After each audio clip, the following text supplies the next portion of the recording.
Once upon a time, in a sunny village, lived a curious cat named Whiskers and a playful dog named Buddy. They were best friends, always exploring together.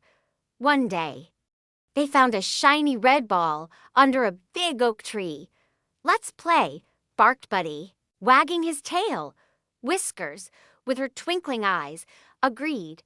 They chased the ball through meadows, over hills, and past a sparkling stream. But oh no, the ball rolled into a thorny bush. Whiskers, being small, slipped through the thorns and pushed the ball out. Buddy cheered, "You're so brave, Whiskers."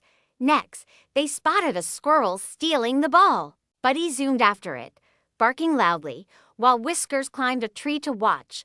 The squirrel dropped the ball, scared by Buddy's noise. Together, they brought the ball home, laughing and panting.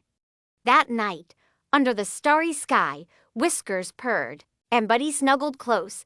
They learned that teamwork makes any adventure fun. From then on, they shared every toy and every journey, happy to be the best of friends forever.